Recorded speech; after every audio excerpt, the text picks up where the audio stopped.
빛이 있기에 인류는 역사 절반을 찾을 수 있었다. 안녕하십니까. 한국전력 전기박물관 학예사 이상일입니다.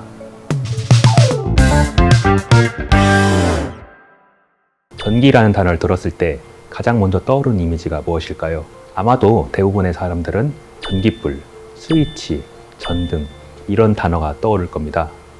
우리가 집에 들어와서 가장 먼저 하는 행동 또한 스위치를 눌러 불을 켜는 일일 것입니다.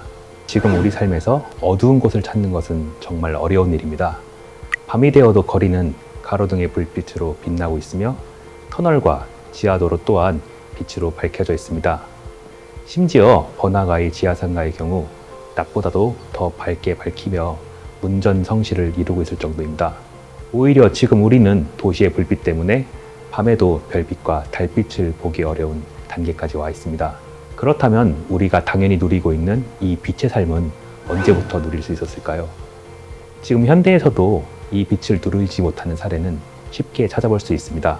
2014년 나사의 국제우주정거장에서 한반도의 야간 사진을 촬영했는데 북한은 이웃나라인 한국과 중국에 비해 완전히 어두운 것을 알 수 있습니다. 어두운 땅은 마치 서해와 동해가 서로 이어진 것처럼도 보입니다. 사실 우리도 불과 얼마 전까지만 해도 빛을 자유롭게 사용하지 못했습니다. 광복 이후 우리나라는 전쟁을 거치며 많은 발전소와 송변전 시설이 파괴되며 어둠이 내려앉았습니다. 우리가 전기를 시간 제한 없이 자유롭게 사용할 수 있던 것은 1961년 한국전력이 발족된 후 1964년에야 처음으로 누릴 수 있었습니다. 그리고 1979년 말에 이르러서야 한국전력의 농어촌 전기 보급 사업을 통해 대부분의 시골에서도 전기를 사용하게 된 것입니다. 그렇다면 조금 더 이전 조선시대는 어땠을까요? 일반적으로 조선시대의 삶을 생각하면 사극과 시대극 영화, 드라마를 통해 방마다 촛불을 켜고 밝게 생활하는 모습을 접해왔습니다. 조선시대 민화와 혼례도를 봤을 때에도 촛불과 등잔을 밝히고 있는 모습을 찾아볼 수 있습니다. 하지만 실제로는 결혼과 장례 등 관훈 상제 시에만 관청에서 밀랍으로 만든 초를 배급받아 사용할 수 있었습니다. 이 빛에 대한 갈망은 조선시대 말 외국에 파견된 사절단의 기록으로 잘 알 수 있습니다. 1896년 러시아 황제의 대관식에 파견된 사절단 김등련은 유리등이 스스로 빛을 내어 두루 광채를 발하니 온 주위가 밝아져 밤이 사라졌구나라고 감탄하였습니다.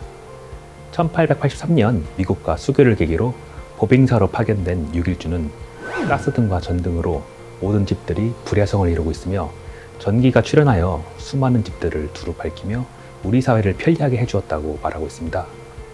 특히 어지러울 정도로 눈부신 빛 속에 있었다는 홍영식 부사의 감상, 암흑세계에서 태어나 광명색으로 들어갔다 다시 암흑세계로 돌아왔다는 민혁이 정권 대신의 감상은 자유롭게 빛을 사용하지 못하던 시대 그 사람들의 마음을 읽을 수 있게 합니다.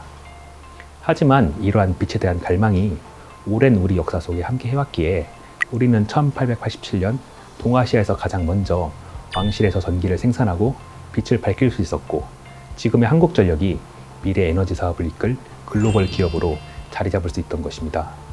따라서 과연 이 빛이 우리의 역사 속에서 어떻게 시작되었고 어떻게 발전해 나가는지 살펴보는 것 또한 정말로 중요한 과제일 것입니다. 논어의 공자는 옛것을 익혀서 새것을 한다면 스승이라고 할 수 있을 것이다 라고 말하고 있습니다. 이것이 온고지신이란 사자성어입니다. 그럼 지금부터 온고지신의 마음으로 빛과 조명의 역사에 대해 살펴보도록 하겠습니다. 이 역사는 오랜 시간을 통해 발전과 변화를 해왔으므로 먼저 빛과 조명이 어떻게 시작되었는지 살펴보도록 하겠습니다. 불을 이용하게 되면서 인류는 번성하여 만물의 영장으로 거듭나게 되었습니다. 음식을 불에 익혀 먹으면서 소화기관이 간소화되고 에너지를 절약할 수 있었으며 이를 통해 두뇌의 발달을 이끌어낼 수 있었습니다. 불을 통해 기후를 극복할 수 있었으며 인류는 아프리카를 벗어나 전 세계로 퍼져나갈 수 있었습니다. 여기서 또 하나 중요한 불의 이용법이 바로 빛을 밝히는 조명입니다.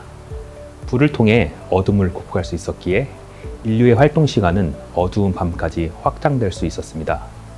이것이 바로 문명 발전에 있어 중요한 지점으로 인류는 야간 시간을 활용해 도구를 제작할 뿐만 아니라 상상력과 지능을 발휘해 예술과 문화를 발전해 나갈 수 있었습니다.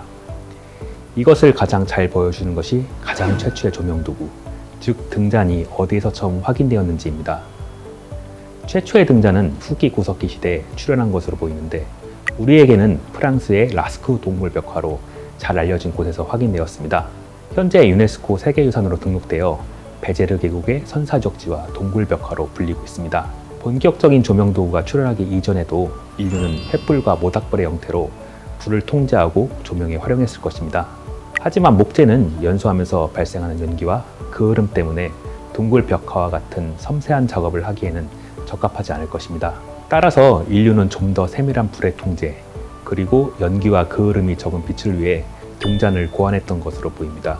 이 등잔들은 돌로 제작되었으며 연료를 담을 수 있도록 내부를 파낸 모양을 가지고 있습니다. 때때로는 타고 남은 연료 찌꺼기가 빠져나갈 수 있도록 고안한 종류도 있습니다. 돌을 세심하게 다듬어 명확한 형태의 손잡이를 만들고 연료를 담는 부분도 매끄럽게 제작한 종류를 보면 저 먼 옛날 인류가 가졌던 예술성과 사고가 지금과 크게 다르지 않다는 것을 알 수 있습니다. 이 등잔에 불을 피하기 위한 연료로는 당시 사냥감인 소나 양 종류의 동물성 기름을 활용했는데 보건 실험 결과 횃불보다는 빛의 강도가 약했으나 밀폐된 동굴을 오염시킬 수 있는 연기가 발생하지 않았으며 1시간 이상 안정적으로 빛을 발산할 수 있었습니다. 그렇다면 한국의 선사시대에는 어떠한 모습이었을까요? 아직 명확하게 밝혀진 바는 없으나 프랑스에서 발견된 등잔과 흡사한 형태의 석기가 존재함을 주목할 수 있습니다. 순천 월평 유적과 임실 하가 유적에서 출토된 석재 용기는 프랑스 베제르 계곡에서 출토된 후기 구석기 때 조명 도구와 매우 흡사한 형태를 띠고 있습니다. 지금까지 대다수의 학설에서는 한국에서 처음 조명 전용 연구의 도구로 평양 일대에서 출토된 낭낭의 것들을 말하고 있습니다. 하지만 순천과 임실에서 출토된 이 종류들의 형태가 너무나 등잔과 유사한 형태를 띠고 있습니다. 한국 역시 오랜 옛날부터 예술 및 문화 활동이 활발했을 것이며 등잔 또한 사용됐을 가능성을 충분히 열어둘 수 있습니다. 앞으로 국내에서도 구석기 시대에 해당하는 동물벽화나 암각화, 그리고 더 많은 조명도구의 출토를 기대해 보겠습니다. 최초의 조명도구가 후기 구석기 시대에 출현하지만 일상적으로 사용되는 생활 속 도구라고 부르기에는 아직 부족한 단계입니다.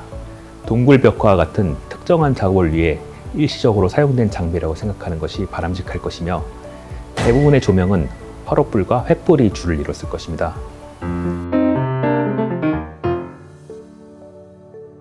조명도구가 본격적으로 만들어지고 보급되던 시기는 청동기 시대부터로 생각되는데 본격적으로 주거지를 건설하고 신뢰 개념의 확립과 종교와 사상, 권력의 개념도 인류에게 생기면서 조명도구의 필요성이 증가한 것으로 생각됩니다. 그런데 이 시점에 동양과 서양, 이 각각의 조명도구에서 다른 모습이 확인됩니다. 먼저 지중해 지역을 중심으로 한 서구권은 빛을 밝히기 위한 연료로 기존 동물 지방에서 점차 식물 기름을 중심으로 변화하게 됩니다. 청동기 시대 등잔을 살펴보면 빛 밝기의 세기가 약한 동물성 기름을 사용한 탓에 여러 개의 심지를 사용할 수 있는 구조를 보입니다. 그러나 초중기 청동기 시대가 지나가며 일찍이 과수원을 조성하고 올리브 기름을 풍족하게 생산하게 되면서 점차 일반적인 모양에서 벗어나 한쪽만 뾰족한 우리가 일반적으로 상상하기 쉬운 램프와 같은 모양을 갖추어갑니다. 철기 시대에 들어가면서 드디어 오랜 그릇 모양의 등잔에서 벗어나 두꺼운 바닥을 가지고 한 개의 심지를 꽂는 주둥이와 밀폐된 디자인을 가지게 됩니다. 이 모양은 등잔이 넘어졌을 때 화재의 위험을 막을 수 있을 뿐 아니라 밀폐를 통해 식물성 기름의 산패를 막는 목적도 있던 것으로 보입니다. 동양의 경우 동물성 지방을 사용하는 조형 방식이 주를 이루며 시작됩니다. 온난한 지중해의 기후를 중심으로 형성된 서양 문명과 자연 환경에서 차이가 있었기에 식물성 기름을 다량 확보할 수 있는 작물이 없었던 것에 기인합니다. 대표적으로 우리 삶에서 친숙한 전통 식물 기름인 참기름 또한 중국의 한나라가 건국되고 기원전 2세기에 장건의 실크로드 개척 시기에야 비로소 서역에서 들어온 것으로 추정됩니다.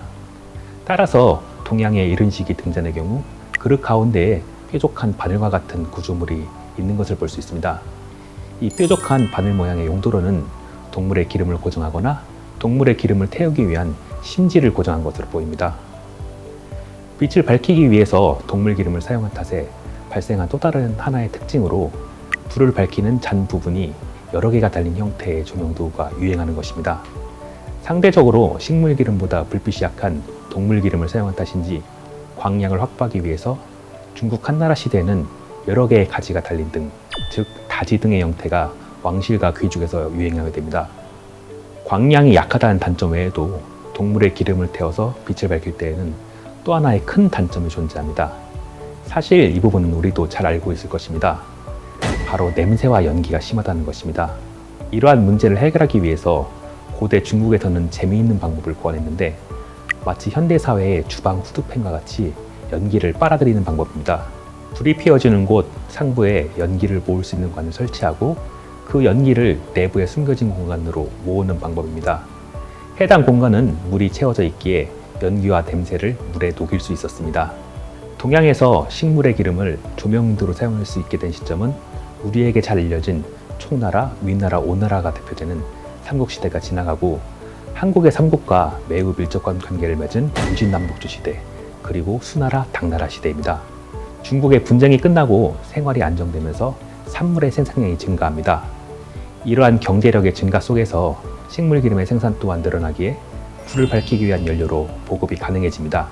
이 시기 조명도구는 일반적인 접시 형태를 띠는 종류가 늘어납니다. 또한 의자, 책상, 침대를 활용하는 입식생활의 모습이 건축에도 반영되면서 받침대가 긴 모양의 형태에서 짧거나 분리된 형태로 조명도구 또한 변화됩니다. 또한 수나라, 당나라로 이어지는 고대 중국의 통일제국이 세워지면서 더욱더 문화가 발달하고 문물이 풍족해집니다. 따라서 조명도구에도 이 영향이 반영되는데 벌집의 밀랍으로 만들어진 초가 보급되고 이를 활용하기 위한 촛대도 함께 출현하게 됩니다. 지금까지 조명도구가 어떻게 처음 출현하였는지, 그리고 동양과 서양에는 각각 어떠한 차이점을 가지고 전개되는지 간략히 살펴봐야겠습니다. 사실 빛을 밝히는 데 있어 그 도구의 모양이 중요한 것은 아닙니다. 어떠한 에너지원을 사용하는지가 가장 중요한 부분으로 인류는 끊임없이 저품질의 동물성 기름에서 고품질의 식물성 기름으로, 그리고 보관과 품질이 좋은 밀랍초까지 개선을 이어나갔습니다. 이는 현대의 우리에게 끊임없는 새로운 에너지의 개발은 오랜 인류의 과제임을 알 수 있도록 해줍니다. 또한 자연 환경에 의하여 저품질의 동물성 기름을 사용할 수밖에 없지만 여러 개를 동시에 사용하고 해로운 연기를 제거하려고 하는 고대인의 노력을 보면 부족한 자원 환경을 극복하기 위해 많은 노력을 하는 지금 우리의 모습이 겹쳐 보이기도 합니다. 오늘은 한 번쯤 우리 주변에 당연하게 빛을 밝히고 있는 전등의 소중함을 생각해 보면 좋겠습니다. 다음 편에서는 낭낭으로 시작되는 한국 조명등의 역사, 그리고 신라 가야의 조명과 상형토기 등의 내용으로 찾아뵙겠습니다. 지금까지 한국전력 전기방울관 하계사 이상일이었습니다. 감사합니다.